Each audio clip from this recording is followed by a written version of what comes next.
Hello friends, मैं सोनू जांगड़ा आपका स्वागत करता हूं एमएस सक्सेस पॉइंट पर। एमएस सक्सेस पॉइंट के सभी दर्शकों को राम राम, नमस्कार, गुड मॉर्निंग। तो दोस्तों, आज हम जो करेंगे ना, आज मैंने देखो पहले भी आपको बता दिया है, वैसे तो योज्य तत्समक योज्य प्रतिलोम मैं एक ये अलग से वीडियो बनाऊंगा जो कि छठी क्लास से लेकर, ये तो पांचवी में भी है, पांचवी क्लास से लेकर ये 11वीं 12वीं और उससे एडवांस लेवल तक, ठीक है, इसकी जरूरत पड़ती है और इसकी सर्चिंग भी ज्यादा है और इसका पता भी नहीं पाता बहुत से बच्चों को, ठीक है। तो ये वीडियो छोटी सी बनाएंगे योज्य तत्समक के बारे में और योज्य प्रतिलोम, गुणात्मक तत्समक और गुणात्मक प्रतिलोम के बारे में, ठीक है। तो आज हम ये छोटी सी वीडियो अलग से डालेंगे, ये प्ले लिस्ट में नहीं, वैसे ही चैनल पे डालेंगे, ये प्ले लिस्ट में नहीं मिलेगी किसी के।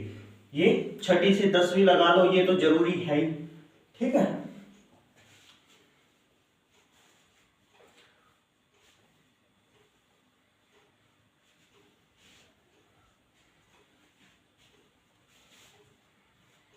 और बिल्कुल देसी भाषा में इसकी परिभाषा लिखवाएंगे जो जमा तुरंत लिखते ही आपको समझ में आ जाए, ठीक है। इन सभी की पहले आपको समझाया जाएगा, ठीक है। हम पढ़ेंगे किस किस के बारे में।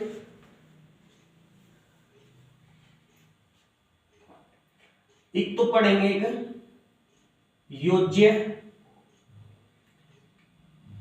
तत्समक, ठीक है। पहली तो हमारी ये रहेगी योज्य तत्समक। उसके बाद पढ़ेंगे हम योज्य प्रतिलोम, फिर गुणात्मक तत्समक और गुणात्मक प्रतिलोम। ये बच्चों बहुत से ऐसे हैं जिनको पता नहीं है कि योज्य तत्समक आखिर क्या है, क्योंकि ये ना जब प्रतियोगी परीक्षाओं के लिए नौकरियों के जब फॉर्म भरते हैं और पेपर एग्जाम देते हैं हम, तब भी इनमें से क्वेश्चन आता है और क्वेश्चन का पता नहीं होता कि योज्य तत्समक क्या है, योज्य प्रतिलोम क्या है, गुणात्मक तत्समक क्या है दोस्तों, और गुणात्मक प्रतिलोम क्या है, ठीक है। तो दोस्तों, आज हम इसको ही क्लियर करेंगे, इन चारों चीजों को। और आपने थोड़ा सहयोग यही करना है, अगर आप चैनल पर नए हैं और आपने अभी तक हमारा चैनल सब्सक्राइब नहीं किया है, चैनल को सब्सक्राइब कर ले और वीडियो को शेयर करें। अगर वीडियो पसंद आए तो लाइक करें, आपको अगर समझाना पसंद आ जाए ना तो लाइक करो, नहीं तो मत करो, ठीक है। क्योंकि ये है ना, ये योज्य तत्समक और योज्य प्रतिलोम, गुणात्मक तत्समक, ये मैंने 6th क्लास की मैथ में भी करवाया, फिर 7th में भी करवाया, फिर 8th में भी आया हुआ है, फिर 9th में भी देखा इसके बारे में और फिर 10th में भी देखा। तो क्यों ना हम इसको अलग से ही करवा दें। और ये एडवांस लेवल में भी है कि जो प्रतियोगी परीक्षा की तैयारी कर रहे हैं कि नौकरियों की, तो उसमें भी है। और ये जो स्कूल के टीचर हैं, देखो प्राइवेट का तो मैं जिक्र नहीं करता, और लगभग वो तो बताते ही होंगे क्योंकि वो मेहनती होते हैं, लेकिन जो है सरकारी स्कूल के टीचर वो इन चीजों के बारे में नहीं बताते। एक आधा टीचर होता है जो बच्चों को अपना मानता है, ठीक है। सरकारी स्कूल के टीचर कोई भी, सभी एक आधे को छोड़कर बाकी सारे नू समझ ला है, बस मारता तो बैठने की नौकरी मिल गई है, बैठ कर जाना है, टाइम पूरा करना है। पता नहीं इनके दिमाग में के बात है के नहीं है, क्यों बच्चों का भविष्य खराब करने लग रहे, अपना देश पीछे क्यों है, नॉलेज के कारण। अमेरिका, रूस, ये आगे क्यों है, क्यों जाते हैं हमारे इंडिया के बाहर, क्यों ना हम अपने देश को तरक्की करें। देखो, अगर एक बच्चा भी कामयाब होता तो टीचर को याद करता है, और वो जिंदगी भर आपको दुआ देगा, ना कि बद्दुआ। और अब वही दिहाड़ी करेंगे, आप बैठ के चले जाओ, उनको नॉलेज नहीं होगी। जो बच्चे प्राइवेट के हैं या एडवांस तैयारी कर रहे हैं, उनकी कैसे भी वो सरकारी स्कूल के बच्चे उनके साथ कंपटीशन करेंगे। तो आपसे रिक्वेस्ट है, सरकारी स्कूल के सभी टीचरों से हाथ जोड़ के रिक्वेस्ट है, प्लीज इन बच्चों को अपना मानिए। मैंने खुद फील किया है ये, मैं खुद पढ़कर आया हूं, हमारे साथ भी ऐसा ही हुआ है। कोई भी टीचर, एक दो टीचर को छोड़कर बाकी सभी टीचर कोई एक आधा टीचर जो होता है ना, जो अपना मानता, वो तो ये सोचता कि दूसरे की भी घंटी मेरे को मिल जाए पढ़ाने के लिए, बच्चों को एक्स्ट्रा टाइम भी लगाता है। लेकिन बाकी तो ये समझ लो 90% तो ऐसे टीचर हैं जो खाली फ्री की तनख्वाह ले रहे हैं।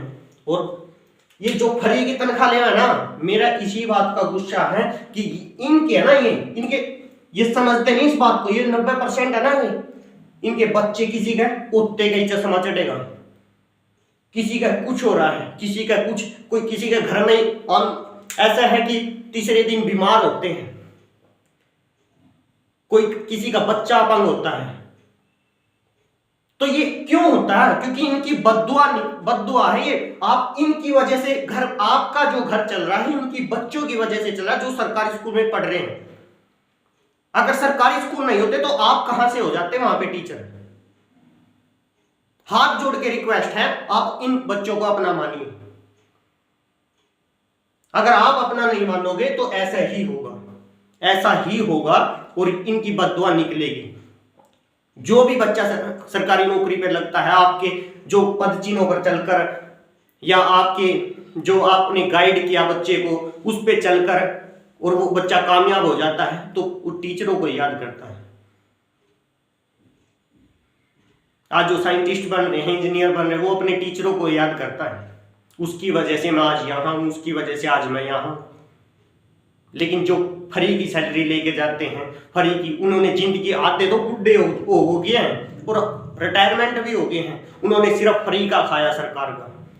सरकार का क्या खाया? उन बच्चों का खाया। उन बच्चों की वजह से आपको सैलरी मिल रही है। एक बार, चाहे देखो ये भी सच्चाई है, जो टीचर है ना, चाहे वो गरीब परिवार से लगा हो, लेकिन गरीब परिवार वाले की बात है कि वो शायद 50% तो हो ऐसे, लेकिन 50% जो गरीब परिवार के बच्चे लगते हैं ना, वो तो उनको समझते हैं, वो टीचर समझते हैं। लेकिन लगभग सभी का यही हाल है, एक बार नौकरी मिल जाए, पहले तो ये कि भगवान मेरा सिलेक्शन कर दे, मैं तो ये कर दूंगा, बच्चों को ऐसे पढ़ाऊंगा, ये पढ़ाऊंगा, ये कर दूंगा, मेरा सिलेक्शन करवा दे, मेरा सिलेक्शन हो जाए, बस एक बार ये हो जाए, ये हो जाए। लेकिन उसके बाद देख देख के दूसरे टीचरों को, ओ ये तो आराम करिए, मैं क्यों पढ़ाऊं, मेरा क्या साले का लगता है, मेरे को क्या सैलरी, ये सैलरी दे के जाएंगे, जब दूसरे बैठे हैं तो हम भी बैठ जाए। ये थीम, ये मन की जो अवधारणा है तुम्हारी, ये निकाल कर इन बच्चों को अपना मानिए प्लीज। हाथ जोड़ के रिक्वेस्ट आपको, ये इस देश की तरक्की किसी के हाथ में नहीं है, सिर्फ टीचरों के हाथ में। कहते हैं ना, इस देश की ये सरकार ने ये नहीं किया, क्या करे सरकार, क्या करे बताओ। अगर बच्चों के पास नॉलेज है तो खुद से अपने खुद उठ के दिखाएगा वो। तुम उस लायक, उनको लायक तो बनाओ। ऐसा तुम्हारे हाथों में है कि अमेरिका वाले यहां पर आके मजदूरी करें, न कि हम इंडिया वाले वहां पे जाके मजदूरी करें। ये सिर्फ किसी के हाथ में नहीं है, सिर्फ टीचरों के हाथ में। अगर टीचर क्या करेंगे, अगर टीचर बच्चों को अच्छा गाइड करेंगे, उनको अपना मानेंगे, क्योंकि अपने बच्चे को ही हम क्या करते हैं, जब हमारा खुद का बच्चा होता है उसको देश बिना की, जब बिल्कुल देश बिना की नॉलेज देने की सोचते हैं कि ये भी नॉलेज मेरे बच्चे को हो जाए, ये भी नॉलेज मेरे बच्चे को हो जाए। क्यों ना आप इन जो आपके, जिनकी वजह से आपका घर चल रहा, उनको दें, और तुम्हारे भी तो पैसे बचेंगे ना। अगर तुम्हारी सबकी सोच, सभी सरकारी टीचरों की सोच ये हो गई, ये होगी कि हम सभी को अपना बच्चा मानेंगे और सभी मेहनत करेंगे, तो तुम्हारे बच्चे भी तो सरकारी में आ जाएंगे, क्योंकि वही आप वहां पे कर रहे हैं। दूसरी बात है ये कि अब सरकार ने डंडा मारना बंद कर दिया, ये कर दिया, पास करो। अरे सरकार ने तो कर दिया, सरकार ने तो कर दिया, तुम देखो, तुम बिना ही डंडे आप ऐसा कर सकते हो, कोई बच्चा मजबूर हो जाए पढ़ने पर। प्राइवेट में जो बच्चे जाते हैं वो क्यों पढ़ते हैं? क्योंकि उनके पास ऐसे ऐसे तरीके हैं। अगर पीछे कोई रद बच्चा बैठा तो वो भी ऐसा हो जाता कि ओए ये कितने मजे की बात है, कितना मजे वाला तरीका है, इसको पढ़ ले, पढ़ के क्यों ना हम अपनी छवि साफ कर लें। तो वो तरीके बनाओगे तुम, क्योंकि प्राइवेट के टीचर जो बच्चे को कल करवाना है, सब जितने भी उसके लेक्चर हैं, क्लासें देनी है, उतने सभी क्लासों के लिए वो घर जाके मटेरियल बनाते हैं कि जो हमने कल करवाना है। और तुम बस जो बैग काख में मैडम टांग के आती वो, और मास्टर ये ले बदलिया लवर, हाँ फला कदी चबारे में, कदी बैर गड़िया में, कदी कड़ी ये ले वही सो पूरे सैलरी आवेगी तो हाँ खाते में आएगी, सैलरी आएगी, हाँ बच्चे की फीस भरनी है, मना पड़ेगी, ले कैडे भर्ती। बस उन बच्चा का क्या होगा जो उनसे में थारे भरोसे जावे हैं। कुछ हद पेरेंट्स की भी होती है कमी। वैसे तो अगर बच्चे को गाइड करेंगे तो दोनों तरफ से होगा, लेकिन पेरेंट्स के हाथ में 20-30% होता है, ठीक है। पेरेंट्स के हाथ में 20-30% होता है, बाकी 70% आपके हाथ में है, क्योंकि आप अगर ऐसे तरीके लेके आओगे तो बच्चा मजबूर होगा पढ़ाई करने पर, ठीक है। और मेरा जो है, मेरा तथ्य यही है, आपको हाथ जोड़ के रिक्वेस्ट है, मैं आपके बच्चे समान हूं, आप मेरे पेरेंट्स समान हैं, गुरु हो, सभी कुछ हो, तो प्लीज आपसे रिक्वेस्ट है इन बच्चों को अपना मानिए, इनको मानकर प्लीज आप पढ़ाइए। जो कंपटीशन में एसएस पढ़ाया जाता है, जो +2 के बाद जब हम एग्जाम की तैयारी करते हैं, नौकरी के बाद, सोशल साइंस को तो स्कूलों में पढ़ाते ही नहीं, और फिर वो टेस्टों में क्या करेंगे, क्यों है पीछे, यही कारण है। एक बार लेसन पढ़ा के सोशल साइंस के टीचर, लेसन भी क्या, बच्चा आप कदी बार कदी भीतर, कदी बार कमरे से, कदी बार कदी भीतर, कदी बार कदी भीतर, ये करते रहते हैं। बच्चा खड़ा हो गया, पाठ पढ़ रहा है, हाँ तू बैठ जाए, तू पढ़, बस। तुमको आती थी ये नॉलेज, तुम जो कर रहे हो तुम्हें आती थी क्या ये नॉलेज? ऐसे करने से तुम्हें हो जाता था क्या ज्ञान इतने ये लेसन पढ़ने से? तुम सोच के देखो, जो तुम अब बच्चों के लिए कर रहे हो, बच्चों के साथ कर रहे हो, तुमको नॉलेज आती थी क्या ऐसे? नहीं आती थी, मैंने भी पता है। और आज तुम बच्चों के साथ, उनकी जिंदगी के साथ खिलवाड़ करने लग रहे हो। सभी पेरेंट्स को भी हाथ जोड़ के निवेदन है, जो सरकारी स्कूल में पढ़ते हैं, उन अपने बच्चों को हर हफ्ते जाया करो। और टीचरों को अगर कुछ भी नहीं आए, बच्चे को कुछ भी नहीं आए, तो टीचर को उसी सब्जेक्ट में बिल्कुल 0 से शुरू करना चाहिए, बिल्कुल 0 से शुरू करना चाहिए। और एक दिन वो बिल्कुल 0 से शुरू करके एक दिन वो ऊंचाई भी छुएगा। ये नहीं है कि वो बिल्कुल 0 से चला है तो वो पीछे रहेगा, नहीं, ऊंचाई छुएगा, क्योंकि उसका बेस बन जाएगा। पेरेंट्स से भी हाथ जोड़ के निवेदन है, अपने बच्चों का ख्याल रखें, ठीक है। स्कूलों में जाया करो और काम चेक किया करो कि मिला क्या आज। और अगर स्कूल में मान लिया, बोल दिया, सरकार का ऑर्डर आ गया कि स्कूल में किसी बच्चे को मारना नहीं, किसी बच्चे को मारना नहीं, पेरेंट्स तो मार सकता है ना, पेरेंट्स तो मार सकता है ना। अगर तुम स्कूल में जाओगे और टीचर शिकायत कर रहा है, तुम घर आके संभाल दो बच्चों को, तुम घर आके संभाल दो बच्चों को।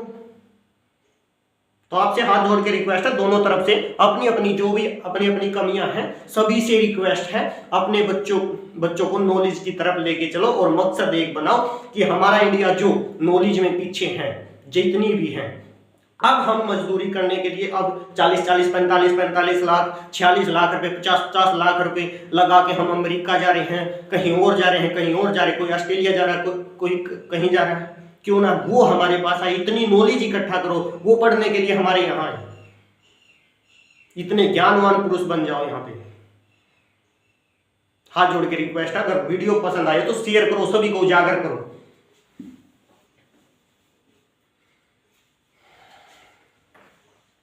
तो चलिए दोस्तों, हम और अगर बात कड़वी है, ये तो मेरे को भी पता है, सरकारी स्कूल के टीचरों को अच्छी नहीं लगेगी, बात कड़वी है, कड़वी सच्चाई है, ठीक है। अगर ज्यादा ही दिल पे लेके गए तो बच्चों को पढ़ा दियो, ठीक है। अगर मैं गलत हूं तो मेरे को बद्दुआ दे दो, अगर मैं गलत हूं तो मेरे को बद्दुआ दो, ठीक है। मैं खेऊंगा वो, अगर मैं इस जगह आपको बता रहा हूं तो मैंने आपको बुरा भला बोला है तो मैं गलत हूं तो मेरे को बद्दुआ दो, ठीक है, जितनी आप पे उसकी, लेकिन जो आप कर रहे हो वो अच्छा नहीं है। बस आपके लिए किया ना मैंने बुरा, ठीक है, बच्चों के लिए नहीं किया।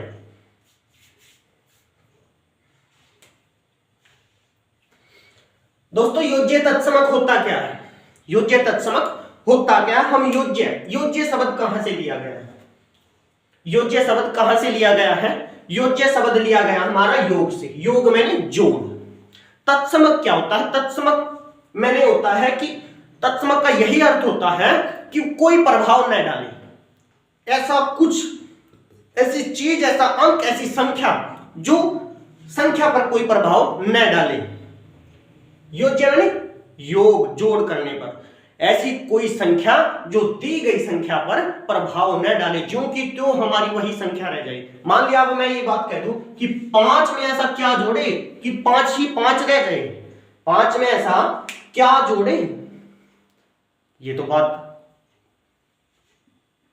अजमीनी हुई कि ऐसी संख्या जोड़े और 5 का 5 ही रह जाए, है ना?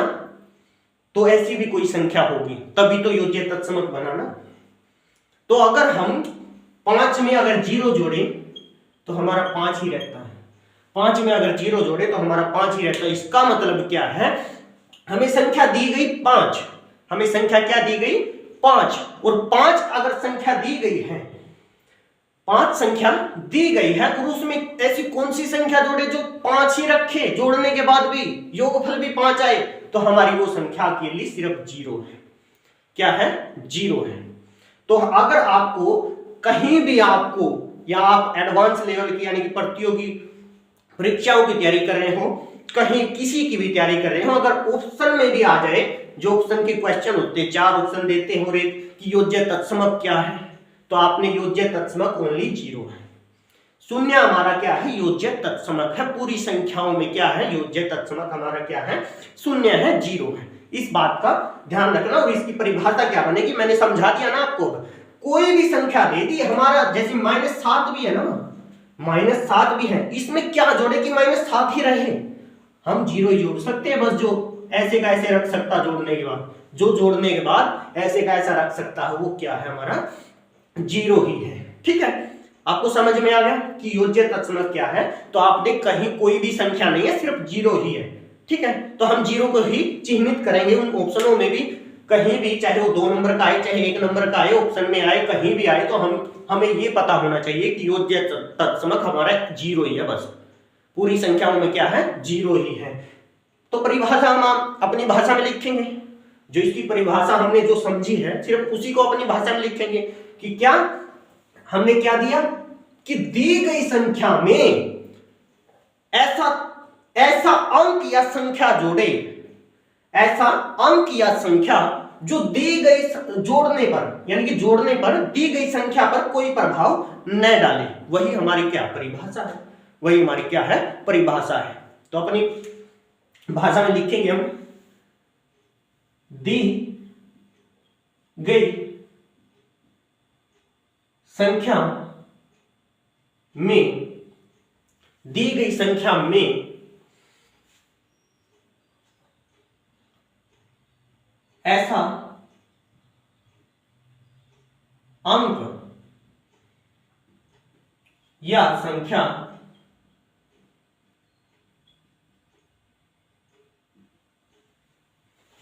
ऐसा अंक या संख्या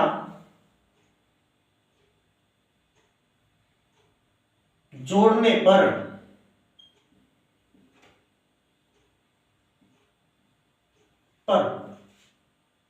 जो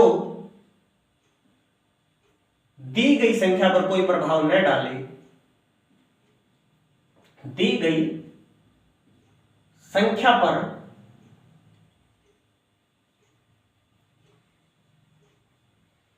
कोई प्रभाव न डाले,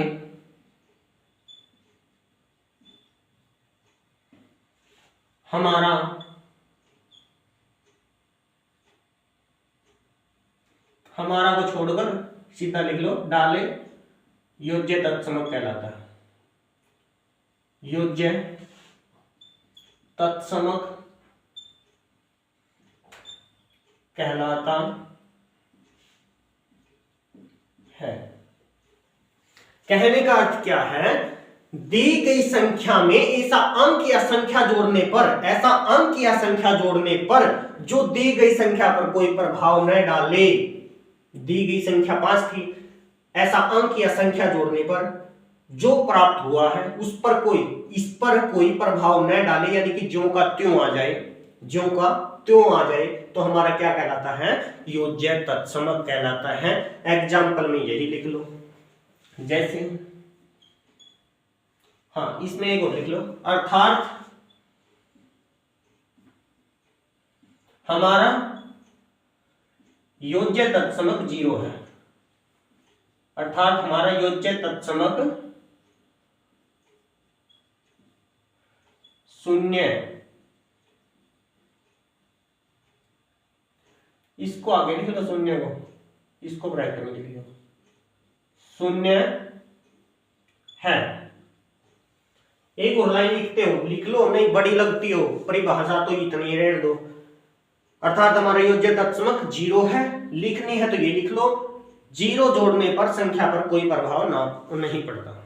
ठीक है, ये हमारा योज्य तत्समक की हमारी क्या है, परिभाषा है। योज्य तत्समक की क्या है, परिभाषा है।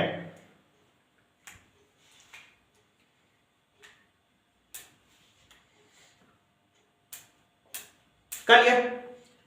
जैसे में लिखना लिखो तो ये लिख लो, नहीं कुछ भी लिख सकते हो, 7 + 0 बराबर 7, 13 + 0 क्या 13, और लिखना चाहते हो और लिख लो, ये भी लिख लो, ये भी लिख लो, माइनस की भी लिखना, माइनस की भी लिख लो। उसके बाद है दोस्तों हमारा योज्य प्रतिलोम, योज्य प्रतिलोम क्या है, योज्य प्रतिलोम। योज्य प्रतिलोम क्या है, देखो जैसे अब हम आगे 2 चीज और पढ़ेंगे, गुणात्मक तत्समक और गुणात्मक प्रतिलोम। वैसे ही जो चीज, जो संख्या योज्य बने वही जोड़ने पर, जो संख्या जोड़ने पर, जो संख्या दी गई संख्या में जो संख्या जोड़ने पर हमें योज्य तत्समक प्राप्त करते, योज्य तत्समक यानी कि 0 प्राप्त हो जाए, जिससे हमें 0 प्राप्त हो जाए, वही हमारा क्या है, योज्य प्रतिलोम है। क्या है, योज्य प्रतिलोम। अर्थात हम पहले इसको समझेंगे, फिर अपनी भाषा में हम क्या लिखेंगे, परिभाषा लिखेंगे। ठीक है, क्लियर?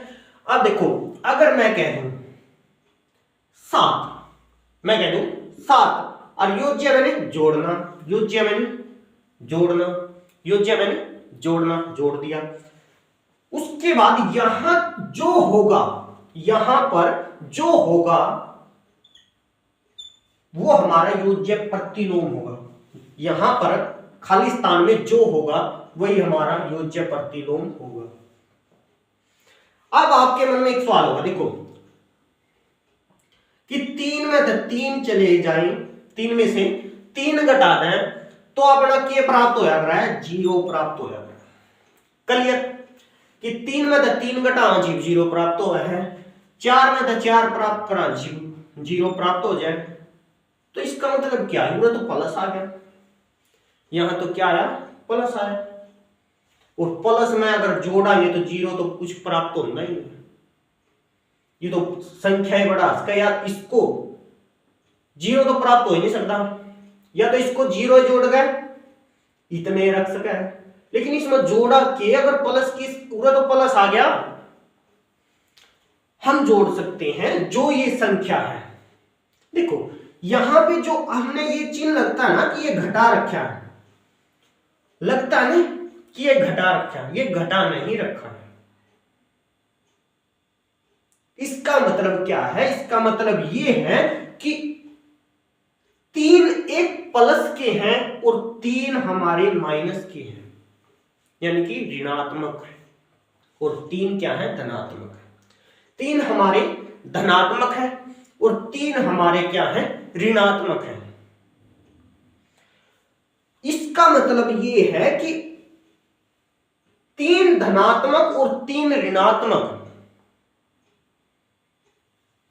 तो हमें 0 प्राप्त होता है। कैसे?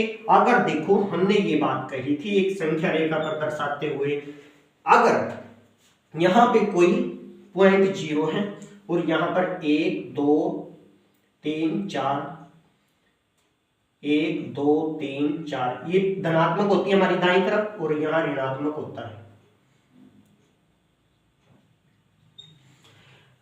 अगर किसी के पिताजी ने मान लिया या खुद कोई बंदा 2 रुपए ले रहा है, तो उसकी स्थिति यहां पर है, उसकी स्थिति यहां पर है, उसकी स्थिति क्या है, यहां पर है।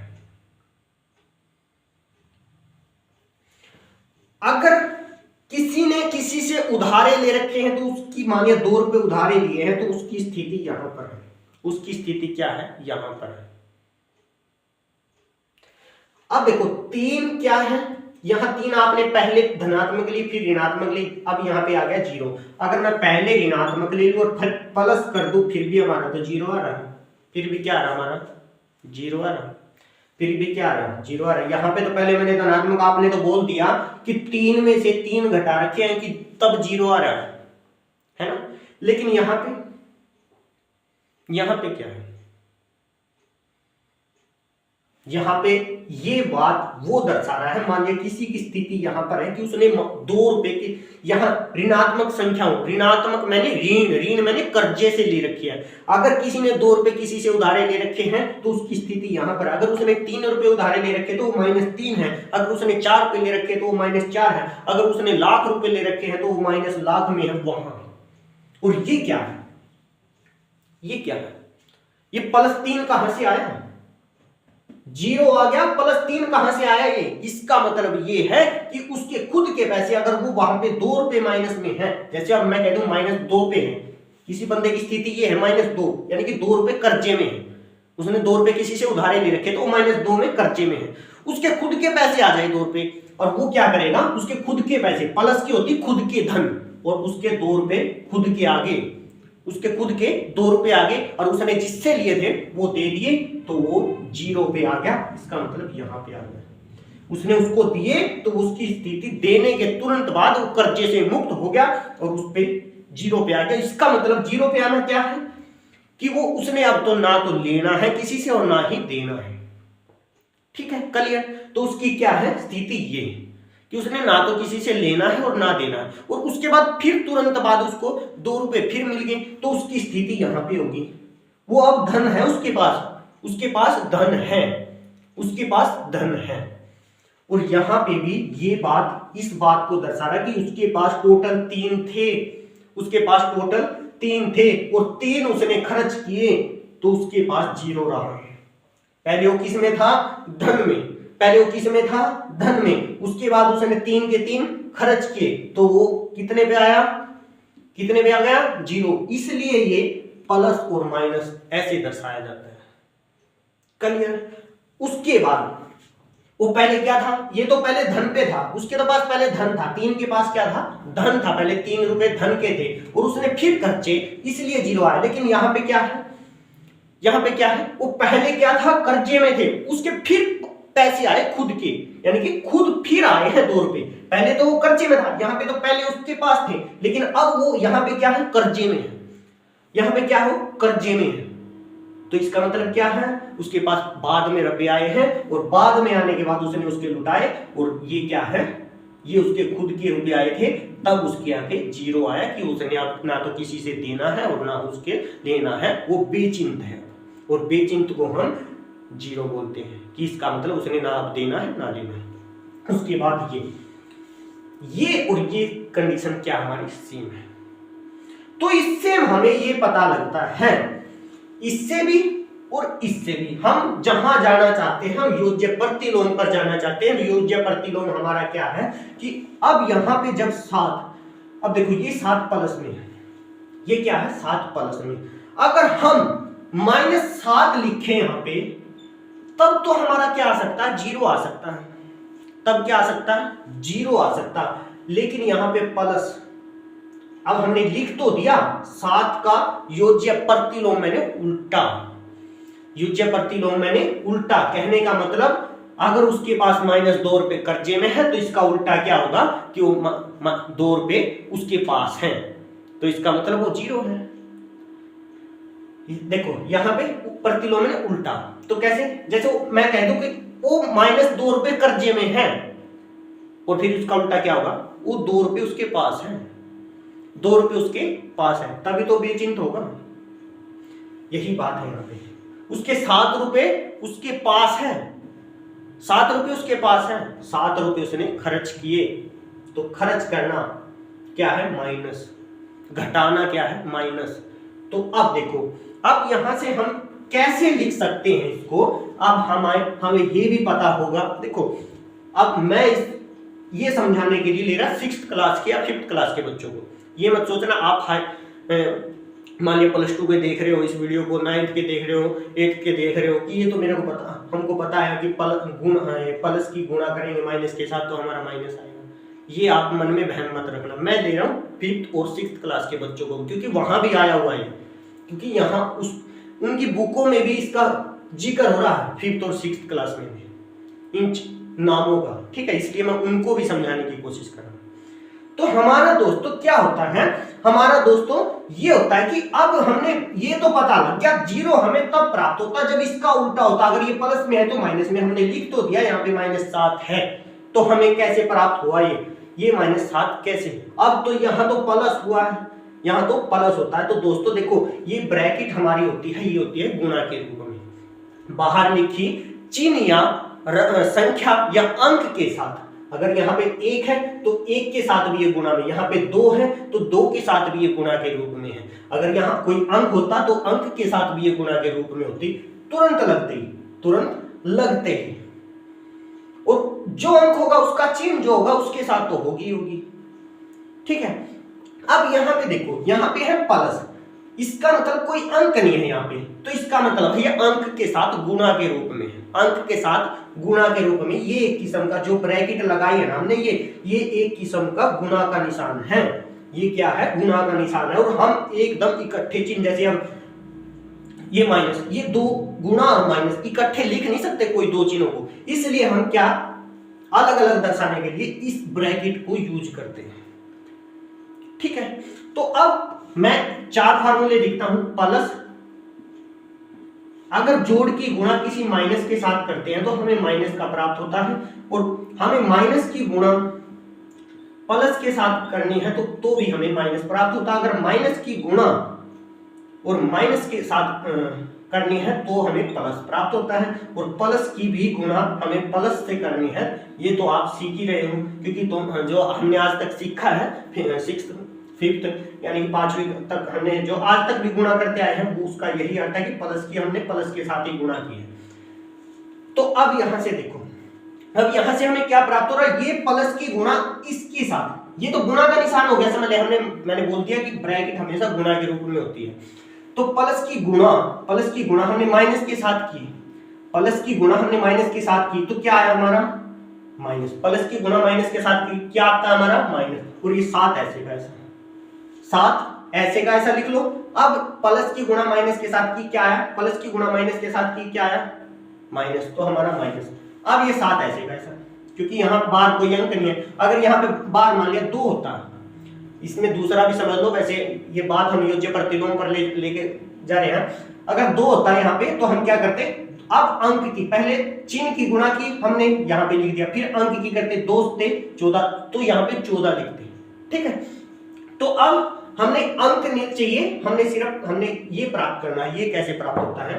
तो अब देखो मैंने लिखवाया था कि 7 - 7 0, मैंने ये बोला था ना, तो ये भी तो वही आ गई ना, लेकिन क्या आया योज्य, हमने जोड़ किया, किसमें क्या जोड़ा कि 7 के प्लस में -7 जोड़ा है, 7 के यानी कि प्लस के साथ में, ये प्लस का है जिस पर कोई चिन्ह नहीं होता वो प्लस का होता है, धनात्मक संख्या होती है, यानी कि धनात्मक संख्या में ऋणात्मक संख्या जोड़ी है, न कि हमने घटाया है, अगर मैं देखो दोस्तों यहाँ पे माइनस करता तो माइनस की गुणा अगर माइनस करते माइनस की गुणा माइनस में करते तो हमारा प्लस का उत्तर आता और यहाँ पे प्लस आ जाता और 7 और 7 तो हमें 14 प्राप्त होते। 7 और 7 हमें क्या प्राप्त होता? 14। इसलिए हमने क्या है यहाँ पे योज्य लिया है कि जोड़ करना, ठीक है।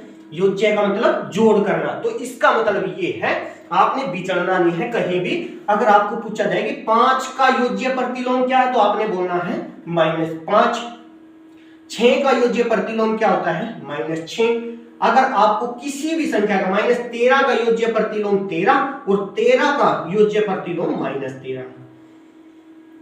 अगर प्लस का है तो हमने माइनस बनाना है, माइनस का है तो प्लस, क्योंकि हम योज्य, इसका मतलब क्या होता है हम इन दोनों को जोड़ेंगे तो हमें 0 प्राप्त होना चाहिए। इन दोनों का मतलब क्या है कि हमें 0 प्राप्त होना चाहिए, यानी कि योज्य तत्समक प्राप्त होना चाहिए, तो हमें योज्य प्रतिलोम वही माना जाएगा।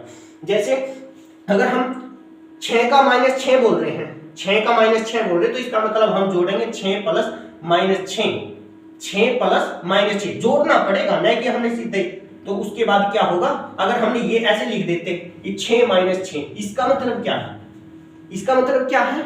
इसका मतलब तो ये है कि 6 में से 6 घटाए हैं, 6 में से 6 दोनों प्लस के हैं और घटा रखे हैं, तो इसका मतलब तो ये है। लेकिन हमने ये दिखाना पड़ेगा कि जोड़ रखा है हमने -6, 6 में -6 जोड़ रखा है, ठीक है। तो 6 अब हमें 0 प्राप्त होगा, और जैसे प्राप्त होगा जैसे हमने ये किया वैसे ये कर सकते हैं, प्लस की माइनस के साथ गुणा करेंगे -6, अब ये आया तो तब 0 प्राप्त हो रहा है, ठीक है। हम डायरेक्ट ऐसे नहीं लिख सकते क्योंकि हमने क्या करना, योज्य से हल करना कि जोड़ से हल करना। तो वैसे तो मैं समझाना चाहता आपको बिल्कुल आसान तरीके यही है कि आपके मन में बैठ जाता है कि मैं बोल देता कि आपको कोई भी संख्या दे दी, मान लिया अगर माइनस की 13 दे दी तो आपने बोला इसका योज्य प्रतिलोम क्या होगा कि 13। अगर आपको प्लस की कोई संख्या 7 दे दी तो आपको ये पूछे कि इसका योज्य प्रतिलोम क्या होगा तो आप बोल देना -7, ये आपके मन में बैठ जाती। लेकिन होता क्या है, इसका जो भी लॉजिक होता है मैंने वो समझाया आपको, ठीक है। इसके पीछे का राज क्या होता है वो आपको समझाया है, ठीक है। समझाना मेरा मकसद है, ठीक है, समझना आपको है, ये बात है। तो अब हम इसकी परिभाषा लिखेंगे दोस्तों।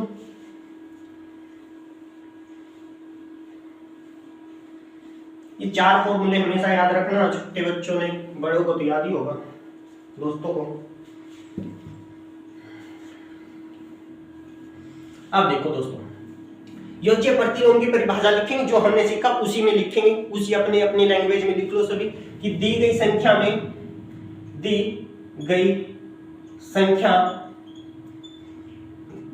में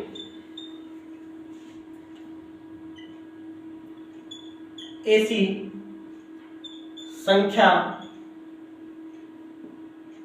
या अंक, इसका मतलब है अंक या इसका मतलब है या अंक जोड़ा जाए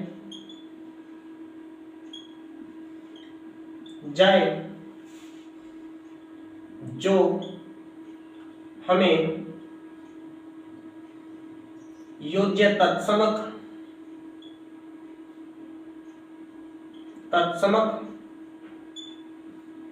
अर्थात 0 प्राप्त हो, अर्थात 0। ये यहां से जोड़ा जाए जिससे, यहां पर जिससे लिख लो, जिससे हमें, क्योंकि वाक्य और कहीं जा रहा था, शुद्ध नहीं बन रहा था, यहां पे लिखो दी गई संख्या में ऐसी संख्या या अंक जोड़ा जाए जिससे हमें योज्य तत्समक अर्थात 0 प्राप्त हो, तो जोड़ी गई संख्या या दी गई संख्या में जोड़ी गई संख्या जोड़ी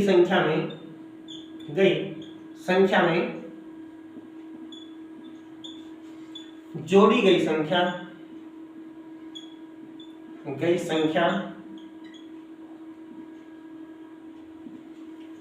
दी गई संख्या में जोड़ी गई संख्या योज्य प्रतिलोम कहलाएगा, योज्य प्रतिलोम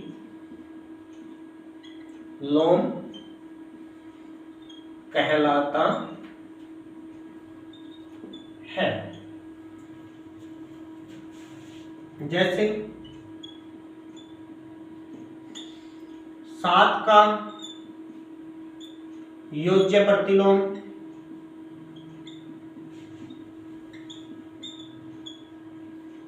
-7 -9 का योज्य प्रतिलोम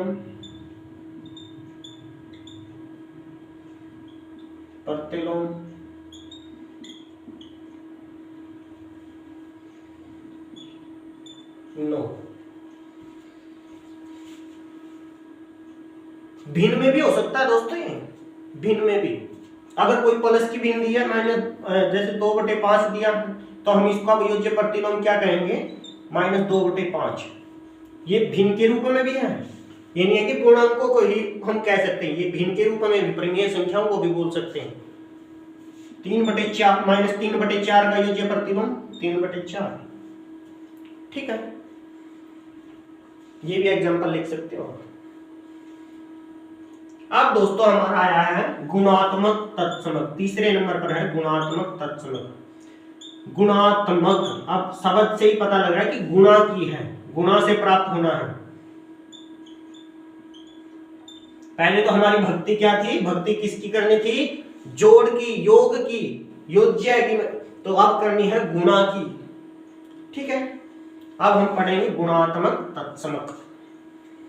गुणात्मक तत्समक, तो गुणात्मक तत्समक हमें कैसे प्राप्त होता है,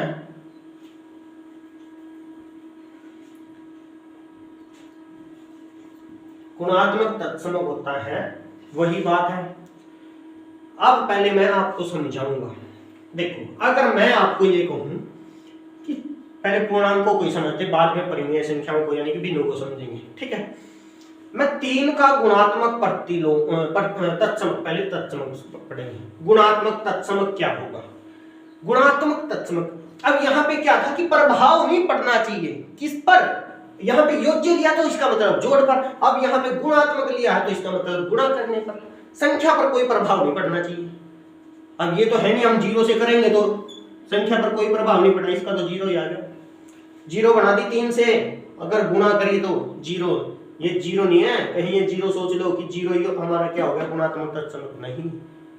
तो ऐसी संख्या ढूंढो जो हमें क्या बन जाए, संख्या पर कोई प्रभाव नहीं पड़ा गिरे, वही की वही संख्या है। तो ऐसी संख्या क्या होती है, हमारी 1 होती है। जैसे अब हम 3 को 1 से गुणा करेंगे क्या आएगा, 3 को 1 से गुणा करेंगे क्या आएगा, 3 ही आएगा। -4 को 1 से गुणा करेंगे तो क्या आएगा, -4 ही आएगा। तो हमारा अब आपको समझ में आ गया होगा, बाकी तो सारी यही है, गुणा जोड़ की जगह हमने गुणा करनी है तो हमें वही प्राप्त होगा। क्या, तो अर्थात जहां आपको ये पूछा जाए कि योज्य तत्समक क्या होता है तो वहां आप कहोगे 0, इसका मतलब अब आपको गुणात्मक तत्समक पूछा जाएगा तो आप क्या बोलोगे, 1 होता है। क्या होता है, 1 होता है। तो आप गुणात्मक तत्समक, अगर आपको कहीं भी कोई भी पूछे तो आपको क्या बोलना है कि गुणात्मक तत्समक तो 1 ही होता है, गुणात्मक तत्समक 1 ही होता है। तो अब हम इसकी परिभाषा लिखेंगे दोस्तों। दी गई संख्या में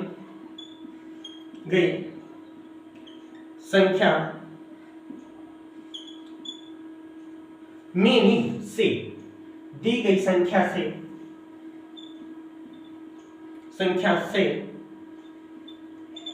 ऐसी संख्या से की गुणा करें, ऐसी संख्या, दी गई संख्या से ऐसी संख्या की गुणा करें या से गुणा करें, दी गई संख्या को लिख लो, यहां पे सही हो जाएगा। दी गई संख्या को ऐसी संख्या से गुणा करें जो दी गई संख्या पर कोई प्रभाव न डाले, जो दी गई संख्या पर कोई प्रभाव न डाले।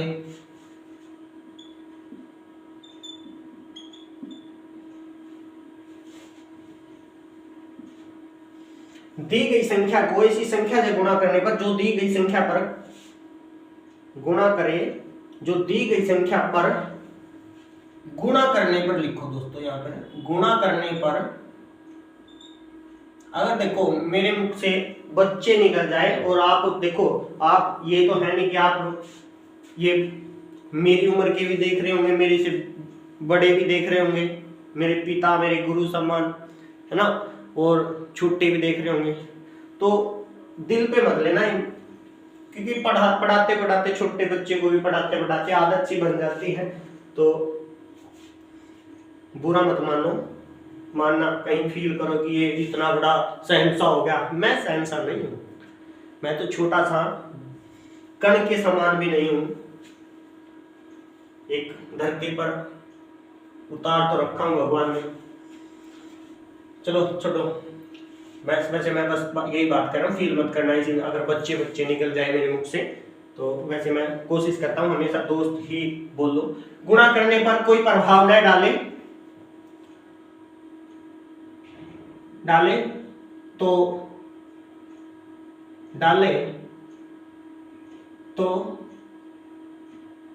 संख्या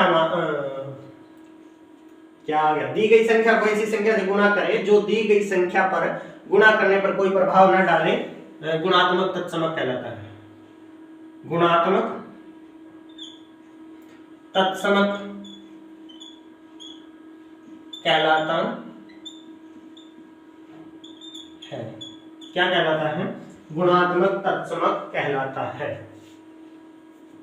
क्या कहलाता है? गुणात्मक तत्समक कहलाता है। क्या कौन कहलाता है? वैसे तो मैंने बता दिया, जैसे में लिख लो बस। अब जैसे 3 सभी का गुणात्मक लिख लो, ये भी बात है, जो कि 1 है, या केवल लिख लो जो कि केवल 1 है, 1 है, ठीक है। तो जो कि केवल 1 है, जैसे 3 गुणा में 1, 3 का गुणात्मक यहाँ लिखेंगे 3 आ गया, तो कोमा 3 का गुणात्मक तत्समक 1 होगा। सभी का गुणात्मक तत्समक 1 होता है, वैसे एग्जाम्पल के तौर पर लिख लो, गुणात्मक तत्समक 1 है। और लिखना चाहो दोस्तों और लिख लो, अपनी मर्जी से कुछ भी लिख लो, मैंने आपको पूरा लॉजिक समझा दिया इसके बारे में। उसके बाद 4th क्वेश्चन है परिभाषा, डेफिनेशन। अब है गुणात्मक, जैसे योज्य लेकिन तत्समक प्रतिलोम, तो आप गुणात्मक तत्समक प्रतिलोम, गुणात्मक प्रतिलोम। मैंने इसकी सर्चिंग देखी थी दोस्तों, एक भाई ने समझाया हुआ था इसके बारे में, और उसने भी थोड़ा सही, जैसे किसी छोटे बच्चे को लगा लो 6th क्लास के, समझ में नहीं आएगा, और पूरा उसने बताया, सिर्फ योज्य तत्समक बताया है और शायद गुणात्मक तत्समक बताया था, पूरा ना बताया कि कैसे आता है, ये क्यों प्राप्त हुआ, कैसे प्राप्त होता है, ये नहीं बता रखा था, ठीक है। तो इसको फिर लिखेंगे। देखो प्रतिलोम का मतलब क्या है, जैसे हमारा प्रतिलोम ये था कि हमें क्या प्राप्त होना चाहिए प्रतिलोम से, 0, वैसे ही हमें 1 प्राप्त होना चाहिए गुणा करने पर। क्या प्राप्त होना चाहिए? 1। लेकिन इसका थोड़ा लॉजिक है ना, जो वो अलग प्रकार का है। इससे तो क्या था, हमें मान लिया 7 था, 7 का योज्य प्रतिलोम ढूंढ रहे हैं, तो हम कहेंगे -7, अगर दोनों को जोड़ेंगे तो हमें 0 प्राप्त हो रहा है, ये था। लेकिन अगर इसको कोई पूर्णांक दे दें, देखो उसके जो परिमेय संख्या यानी कि भिन्न के रूप में दे दी, तो उसके लिए तो कोई ज्यादा मुश्किल नहीं है। अगर कोई पूर्णांक दे दिया ना बच्चों, जैसे मैंने कह दी 3 का ही बता दो, 3 का गुणात्मक प्रतिलोम क्या होगा, 3 का गुणात्मक प्रतिलोम तो वही होगा जो हमें 1 प्राप्त कर ले गुणा करने पर, जो हमें 1 प्राप्त करा दे। जैसे यहाँ पर 0 प्रतिलोम वही होगा जो 0 प्राप्त करा दे, और वैसे ही हमें ये भी है कि जो हमें गुणा करने पर 1 प्राप्त करा दे। ऐसी कौन सी? अब 3 का गुणात्मक प्रतिलोम, अगर कोई पूर्णांक संख्या दे देना तो हम क्या कहेंगे, उसके पहले तो बटे में 1 करेंगे, पहले तो बटे में 1 करेंगे, भिन्न के रूप में लिखनी है। कोई भी अकेली संख्या पूर्णांक के रूप में दे दी तो हमें पहले सबसे पहले क्या करना है, हमें उसको भिन्न के रूप में लिखना पड़ेगा। जैसे अब देखो, अब 3/1 करके ये भिन्न बनाई, तो हम इसको किस संख्या से गुणा करें, यहाँ पे क्या लिखें तो हमें 1 प्राप्त हो, हमें 1 प्राप्त हो। तो हम क्या करेंगे, सिर्फ अब हमने क्या करना है, इसके अंक पलटने हैं, अंश को हर बनाना, हर को अंश बनाना। तो हम 1/, हम इसकी जगह 3 कर देंगे। 3/1 था हमारा, था तो दिया तो अगले ने 3 ही था, 1 तो हमने इसलिए लिखा क्योंकि अब भी कोई प्रभाव नहीं पड़ रहा है। लेकिन अब हमने अंक पलटे और 3 से 3 काट दिया, 1 से 1, तो हमारा 1 आंसर आ गया। ठीक है, तो हमें क्या आया, 1 प्राप्त हुआ। तो अब कहने का मतलब, अब आपको ये दे देता कि 2/5 का बताओ इसका गुणात्मक प्रतिलोम क्या होगा। इसका तो हम आसानी से क्या करेंगे, हमने क्या प्राप्त करना है, सिर्फ 1 प्राप्त करना कि इसकी यहाँ पे क्या आएगा, यहाँ पे क्या आएगा कि हमें 1 प्राप्त हो। तो हमें क्या पढ़ा, सिर्फ इसके अंक 5/2 करना है और 2 से 2 काटना, 5 से 5 काटना और 1 प्राप्त हो गया, हमें 1 प्राप्त हो गया। तो क्या हुआ, 1 प्राप्त हुआ। लेकिन बात है पूर्णांक की, अगर आपको पूर्णांक दिया है, जैसे अब मैं कह दूं -4, एक बात है इसमें माइनस का, अगर ये माइनस का दिया तो हमने अगली भी पूर्णांक माइनस का लेना पड़ेगा। ठीक है, अगर ये प्लस का, जैसे हमने 3 क्या दिया था, 3 क्या था, धनात्मक था, प्लस का, तो हमने प्लस की संख्या ली। लेकिन अगर ये अब माइनस का दिया तो हमने माइनस की संख्या लेनी पड़ेगी। अब जैसे एक पूर्णांक दिया तो हम इसको सबसे पहले क्या करेंगे, बटे के रूप में लिखेंगे, भिन्न के रूप में लिखेंगे। ठीक है, लिख लिया। उसके बाद गुणा में 1/-4 करेंगे तभी तो हमें क्या प्राप्त होगा, 1 प्राप्त होगा। 1/-4 प्राप्त करेंगे तभी तो हमें 1 प्राप्त होगा। अगर यहाँ पे आपने प्लस नहीं किया तो फिर हमें माइनस प्राप्त होगा, -1। इस बात का बिल्कुल ध्यान रखना, इस बात का बिल्कुल ध्यान रखना, फिर -1 प्राप्त होगा। हम 4 को सिर्फ -1 पे काट रहे हैं, -1 पे काट रहे हैं, नहीं कि हम 1 पे काट रहे हैं। -1 पे तब कटेगा जब यहां भी माइनस होगा। ठीक है, अब हम -4 से -4 को काटेंगे और 1 से 1, तब हमें 1 प्राप्त होगा। क्लियर, उम्मीद करता हूं ये पूरी लॉजिक आपको समझ में आ गया होगा, पूरी डिटेल मैंने आपको बता दिया। माइनस की होगी तो हमारा माइनस की संख्या जिस पर भी होगा। ठीक है, हाँ ये बात है, अगर आपको दोनों तरफ 4/3 दिया है, 4/3, और यहाँ भी 3 पे भी क्या दिया है, 3 पे भी क्या दिया है, माइनस का दिया, तो हमने कुछ नहीं करना, पहले इसको माइनस से माइनस पे उड़ा दो और फिर उसके बाद इसका मतलब ये क्या है, प्लस की ही है। दोनों पर माइनस आ गया तो इसका मतलब ये प्लस की ही है। ठीक है, और 4/3 आ गया तो हम क्या करेंगे, 3/4, तो 4 से 4, 3 से 3, इसका मतलब 1 प्राप्त हो रहा है। तो हम किसको बोले, अगर आपको गुणात्मक प्रतिलोम पूछा जाए तो आप पता किसको बोलोगे। जैसे यहाँ पे 3 का पूछा, अकेला 3 का पूछा था कि 3 का गुणात्मक प्रतिलोम क्या होगा, तो आप 1/3 बोलोगे, गुणात्मक प्रतिलोम 1/3। 2/5 का गुणात्मक प्रतिलोम क्या होगा, 5/2, क्योंकि हमें वो 1 प्राप्त करा है। और इस 3 से हमें क्या प्राप्त हो रहा, 1 तब प्राप्त हो रहा जब 1/3 से हमने गुणा की। क्लियर, तो 1/3 से गुणा करें। 2/5 का गुणात्मक प्रतिलोम क्या है, 5/2। 2/5 का गुणात्मक प्रतिलोम क्या होगा, 5/2। तो हमने क्या करना है, उसका उल्टा करना है। अगर भिन्न के रूप में दे दी तो उसका उल्टा करना है, अगर पूर्णांक दे दिया, अकेली संख्या दे दी, तो हमने बटे में 1 करके और 1 को ऊपर ले जाना है। जैसे यहाँ पे ऊपर ले गए और उसका जो संख्या दी गई थी उसको नीचे। अगर वो प्लस किया तो हमने प्लस की बोलनी पड़ेगी, माइनस किया तो माइनस। जैसे -4 का बोला था हमने, बटे में पहले 1 किया, फिर उसके बाद 1/-4। अगर आपको पूछा जाए कि हमें क्या -4 का गुणात्मक प्रतिलोम क्या होगा, तो हम 1/-4 बोलेंगे। क्लियर, 1/-4 बोलेंगे, 1/-4 बोलेंगे। अब ये है, ये आपको लॉजिक समझ आ दिया है, तो हम इसकी परिभाषा लिखेंगे पहले। ठीक है, पहले इसकी परिभाषा लिखेंगे।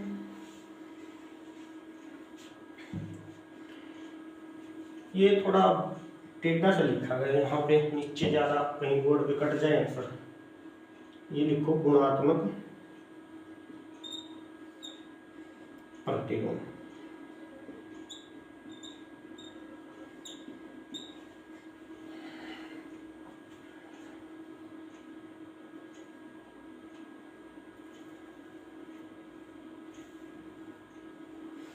दोस्तों अगर आपने कहीं इस वीडियो से कुछ भी शिक्षा मिली है, अगर आपको कुछ समझ में आया तो लाइक कर दो यार, हौसला बढ़ा दो तुम। दी गई संख्या को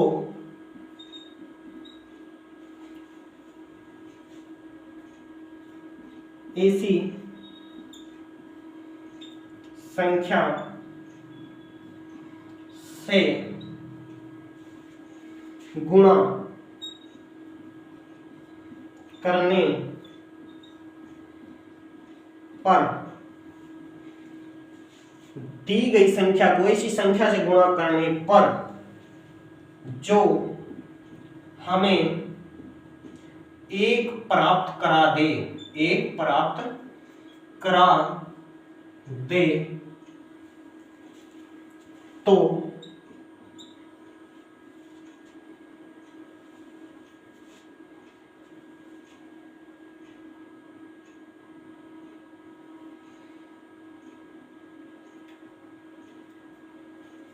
प्राप्त करा दे तो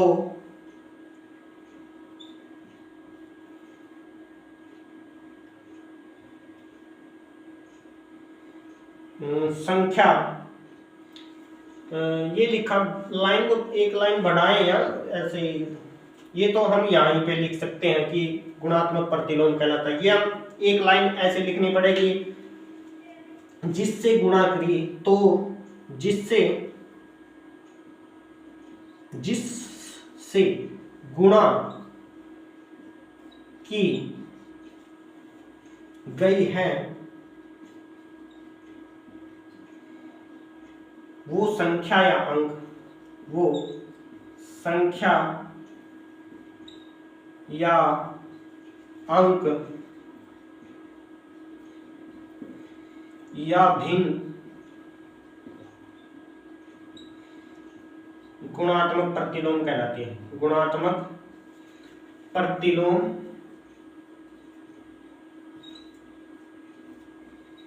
कहलाते हैं। 8वीं क्लास में तो दोस्तों इसका बहुत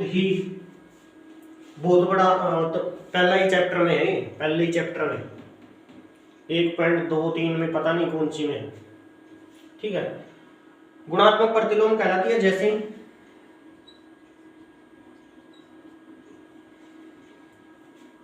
2/5 का गुणात्मक प्रतिलोम 5/2, -4 का गुणात्मक प्रतिलोम, -4 की जगह बेशक कुछ और लिख लो, कहीं आप ये सोचो आप -8 लिख लिया। गुणात्मक प्रतिलोम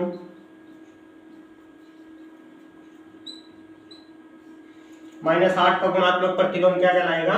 1/-8, 1/-8।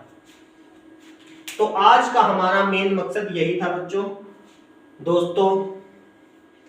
और कोई गलती होगी हो बोलने में, किसी को कुछ फील हुआ उसके लिए क्षमा करना। तो हमारा आज का सिर्फ यही था जो मेन लेक्चर था, क्योंकि इस पे सर्चिंग थी बहुत ज़्यादा थी, लेकिन समझाने वाला कोई पूर्ण लॉजिक नहीं पाया मैंने यूट्यूब पे, इसलिए मैं वीडियो बनाई, ठीक है। तो आज के लिए बस इतना ही। अगर वीडियो पसंद आई है तो प्लीज़ वीडियो को ज़्यादा से ज़्यादा शेयर करें, चैनल को सब्सक्राइब करें। अगर आपने टेलीग्राम ग्रुप से ज्वाइन करना है तो डिस्क्रिप्शन में लिंक है, तो उससे आप ज्वाइन कर लीजिए, ठीक है। तो आज के लिए बस इतना ही। आपका दिन शुभ हो। जय हिंद, जय भारत।